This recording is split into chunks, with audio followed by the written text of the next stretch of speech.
जय हिंद बच्चों। आप लोग देख रहे हैं कि जैसे यूपी बोर्ड का एग्ज़ाम शुरू होने वाला है 18 तारीख से, और आज इसमें 16 तारीख है।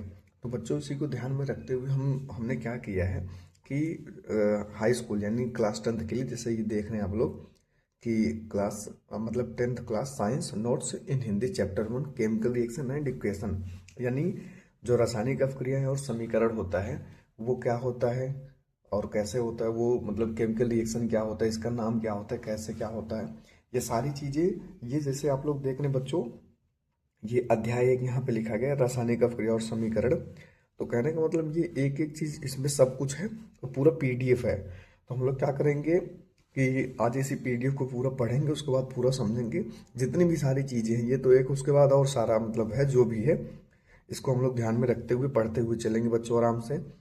और उसके बाद अब जिनका जैसे पेपर इस बार होने वाला वो तो ठीक है, जिनका आगे होने वाला है उनके लिए एक बेस्ट अपॉर्चुनिटी है और उनके लिए बहुत बढ़िया होगा, क्योंकि बच्चों आने वाले टाइम में, और इसमें मेरी मतलब ये सोच है कि रासायनिक अवक्रिया और समीकरण, इसमें एक एक टॉपिक बड़े आराम से एकदम अच्छे से, मतलब एकदम लाइन टू लाइन पढ़ाया जाएगा। कोई भी दिक्कत नहीं होगी, सारी जिम्मेदारी बच्चों हमारी है। अगर आप लोग को कुछ भी नहीं आता तो फिर बहुत बढ़िया है, यहाँ पे हर एक चीज़ आपको बड़े आराम से मिल जाएगी, ये मेरी जिम्मेदारी है। तो बच्चों, बिना समय गंवाए हुए चलिए अपना एक एक टॉपिक हम लोग शुरू करते हैं और आराम से पढ़ते हुए चलते हैं। कोई दिक्कत वाली बात नहीं है। जो लोग पहले 9 में थे इस बार 10 में गए हैं, उनके लिए ये एक बच्चों बहुत बढ़िया एक हिसाब से होने वाला है। जैसे ये रासायनिक अवक्रिया और समीकरण, ये चैप्टर का नाम है, और यहाँ पे आप लोग देख भी सकते हैं रासायनिक अवक्रिया और समीकरण, इसको बोलते हैं केमिकल रिएक्शन एंड इक्वेशन। तो रिएक्शन क्या होता है, इक्वेशन क्या होता है, ये सारी चीज़ें हम लोग समझेंगे। बहुत सारी चीज़ें ऐसे बच्चों। तो एक काम करते हैं कि सबसे पहले जो चैप्टर का नाम है ना, सॉरी, वही समझ लेते हैं कि रासायनिक अवक्रिया और समीकरण, यानी रासायनिक अवक्रियाएं क्या है और समीकरण क्या है। तो जब ये चैप्टर का नाम है तो पहले यही समझ लेते हैं कि ठीक है, कि मतलब इक्वेशन क्या है और रिएक्शन क्या है। फिर उसके बाद हम लोग वीडियो में आगे बढ़ेंगे और एक एक चीज़ें पढ़ते हुए आराम से चलेंगे। बच्चों, आप लोग वीडियो को पूरा देखिए। मैं गारंटी से मतलब मैं गारंटी के साथ ये कह रहा हूँ कि वीडियो खत्म होने के बाद आपको कोई भी डाउट नहीं रह जाएगा। और अगर उसके बाद भी कोई डाउट रह जाता है तो आप लोग उसको कमेंट बॉक्स में ज़रूर बताइए, हम बताने की पूरी कोशिश करेंगे, ठीक है। तो आइए बिना समय गंवाए वीडियो को अपनी स्टार्ट करते हैं और ये जो चैप्टर है इसको लाइन बाय लाइन समझना शुरू करते हैं, ठीक है। तो पहले हम लोग शुरू करेंगे रासायनिक अवक्रियाएं और समीकरण। तो आइए, जैसे हमारा यही ये होता है कि हम लोग यहाँ पे देखेंगे, समझेंगे। नोट्स आप लोग यहाँ से बना लीजिए, फिर हम एक रफ पे समझाएंगे आराम से, फिर उसके बाद आगे बढ़ते हुए चलेंगे, ठीक है। तो चैनल को, चलो बच्चों, यहाँ पे आ गया हमारा रासायनिक अवक्रिया, ठीक है। अब हम लोग यहाँ पे देखते हैं रासायनिक अवक्रिया क्या होती है। तो बच्चों, जैसे अवक्रिया से एक चीज़ ये कन्फर्म है कि अवक्रिया क्या होती है। जैसे मान लीजिए हमारे पास कोई एक पदार्थ है जिसको हम नाम देते हैं ए, ठीक है। जैसे हमारे पास कोई एक पदार्थ है उसको ए नाम देते हैं, ठीक है। और एक और हमारे पास अदर चीज़ है, अभी हम उदाहरण लेके अच्छे समझाएंगे, उसको नाम देते हैं बी। तो अगर ए और बी को मिलाने पर, जैसे ए कोई अलग वस्तु है, कोई अलग चीज़ है, ठीक है, बी कोई अलग वस्तु है, अगर इन दोनों को मिलाने पर हमारे पास एक नई चीज़ बन के आ जाती है। मान लीजिए सी आ गई, क्या आ गई, सी, ठीक है। तो बच्चों, जैसे अलग अलग चीज को मिलाकर एक नया पदार्थ, मतलब अलग अलग पदार्थों को मिलाकर, देखिए ये ए एक अलग पदार्थ है, बी एक अलग पदार्थ है, ठीक है। तो ए और बी यानी अलग अलग पदार्थों को मिला करके एक नया पदार्थ बन जाए, जिसका गुण मतलब नए वाले पदार्थ, जो जो नया वाला पदार्थ रहेगा ए और बी से एकदम से अलग रहेगा, ठीक है। लेकिन जो ये सी है, इसके अंदर जो भी गुण पाया जाएगा वो ए और बी दोनों का गुण पाया जाएगा। तो इस प्रकार से दो अलग अलग चीजों को मिलाकर जब एक नई चीज बनती है, दो अलग अलग पदार्थों को मिलाकर जब एक नया पदार्थ बनता है, तो इसको कहते हैं रासायनिक अवक्रिया। यही रासायनिक अवक्रिया है, एकदम सरल भाषा में आप लोग इसको समझ सकते हैं। आइए एक उदाहरण लेके चलते हैं इसके बाद। देखिए, जैसे बच्चों यहाँ सी मतलब होता है, यहाँ अब जैसे सी, सी फॉर हो गया कार्बन, ठीक है। अच्छा, कार्बन ही भी कुछ और लेके, जैसे मान लो हमें बनाना है कोई शरबत, जैसे चीनी का शरबत, पानी का सब लोग नींबू पानी बना के पीते हैं ना, तो हमें शरबत बनाना हुआ। अब बच्चों, शरबत बनाने के लिए हमें क्या चाहिए, उदाहरण ये समझा रहे हैं, आपको समझाने के लिए बता रहे हैं। पहली चीज तो चाहिए पानी, ठीक है। उसके बाद हमें चाहिए चीनी, उसके बाद हमें चाहिए नमक। आप लोग बस ध्यान से समझते चलिए, पानी, चीनी, नमक, और उसके बाद नींबू। क्या चाहिए, नींबू। इन सारी चीज़ों को मिला के हमारे पास बन जाता है शरबत। हम लिख देते हैं यहाँ पे शरबत, ठीक है। शरबत देखिए, अब यहाँ पे बच्चों जैसे देखिए पानी अलग चीज़ है, पानी को मान लीजिए ए, उसके बाद ये चीनी अलग है, मतलब पानी अलग है, चीनी अलग है, नमक, नींबू ये सब अलग है।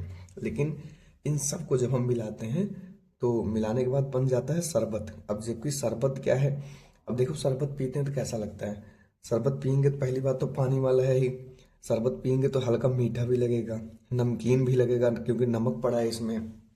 उसके बाद ये थोड़ा सा खट्टा भी है क्योंकि इसमें नींबू भी पड़ा है।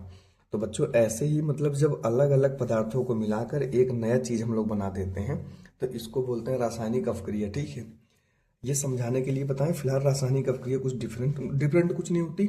समझने के लिए आप लोग यही जो है एकदम अच्छे से समझ सकते हैं, कोई दिक्कत वाली बात इसमें नहीं है। उम्मीद करते हैं ये वाला आप लोग बच्चों समझ गए होंगे उदाहरण। अब आइए इसको लेके चलते हैं आगे कैसे। जैसे मान लीजिए हमारे पास है, सब लोगों ने जैसे पानी का नाम सुना होगा, ठीक है। जैसे यहाँ पे तो हमने कह दिए पानी, शरबत बनाऊंगा तो पानी ले लिए। अब जो बच्चों पानी होता है, पानी जो पानी होता है इसका एक केमिकल फार्मूला होता है H2O। क्या होता है H2O, ये सबको पता होगा हमारे हिसाब से।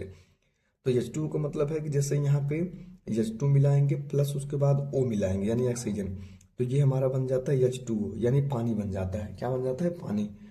अब यहाँ पे देखा जाए तो ये जो हाइड्रोजन है H, ये एक अलग पदार्थ है, मतलब ये एक अलग तत्व है, ऑक्सीजन एक अलग तत्व है। अब जैसे यहाँ पे हमने लिया था A और B, तो यहाँ पे H को A मान सकते हो और O को B मान सकते हो, और जो ये H2O बना इसको C मान सकते हो।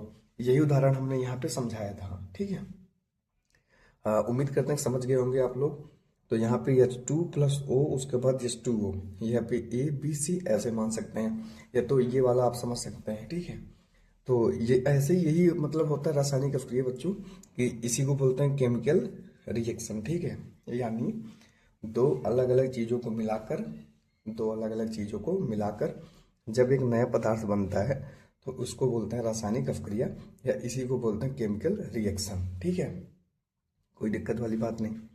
अब अगली चीज इसमें एक और था कि रासायनिक अभिक्रिया, ये तो होगा रासायनिक समीकरण क्या होता है।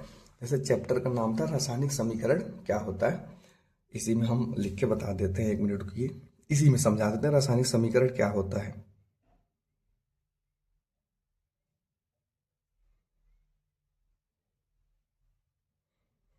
रासायनिक समीकरण इसको बोलते हैं केमिकल इक्वेशन।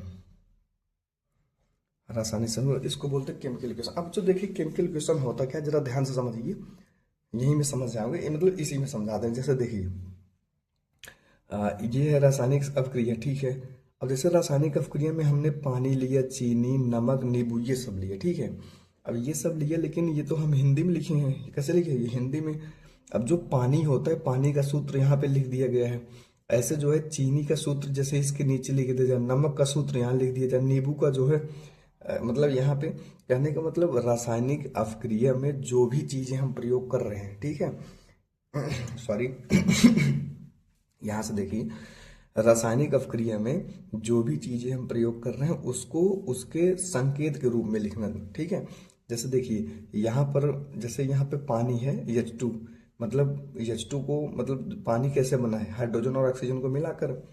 तो यहाँ पे हम ये H जो है ये हाइड्रोजन का सिंबल है। अगर हम इसको हाइड्रोजन को, कहाँ गया ये, अगर हाइड्रोजन को हिंदी में लिखे तो हम ऐसे हाइड्रोजन लिख सकते हैं, ऑक्सीजन को ऑक्सीजन लिख सकते हैं, लेकिन हाइड्रोजन को हाइड्रोजन न लिख करके इसका सिंबल लिख देना, ऑक्सीजन को ऑक्सीजन न लिख करके इसका सिंबल लिख देना।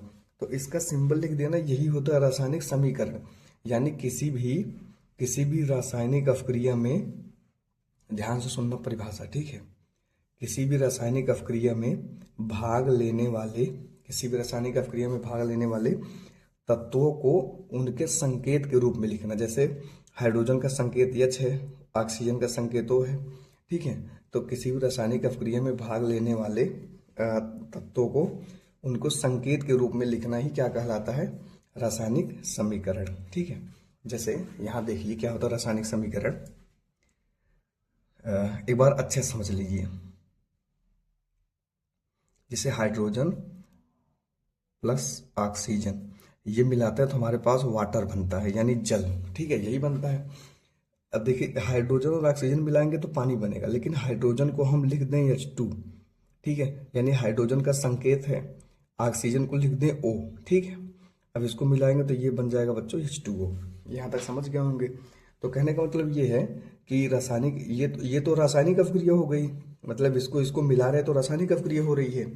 और मिला क्या कह रहे हैं, यहाँ पे हाइड्रोजन और ऑक्सीजन को मिला रहे हैं। तो लेकिन हाइड्रोजन ऑक्सीजन को मिला रहे हैं तो इनको ऐसे नहीं लिखना है, इनको लिखना है उनके संकेतों में, ठीक है, संकेत के रूप में। तो ऐसे लिखना, यही कहलाता है रासायनिक समीकरण, ठीक है। तो बच्चों वीडियो पसंद आया होगा जरूर आप सबको। आज तो भी मतलब पहली क्लास है तो इतना थोड़ा सा ही हम लोग चर्चा करेंगे, ये सब आप लोग देख सकते हैं। बाकी वीडियो पसंद आए तो शेयर और लाइक जरूर करें। तो अगले बार मतलब अगली वीडियो में हम लोग जो है अगला टॉपिक डिस्कशन करेंगे। देखते हैं अगला टॉपिक अपना क्या है। अभी अगला टॉपिक क्या है, ये तो रासायनिक अभिक्रिया, ठीक है, यही टॉपिक है। तो अभी हम लोग क्या पढ़ रहे थे, अभी हम लोग बच्चों जो चैप्टर है, चैप्टर का नाम, ठीक है, चैप्टर का नाम है रासायनिक अभिक्रिया और समीकरण। तो इसलिए अभी तक ये बस चैप्टर का नाम समझ रहे थे, ठीक है।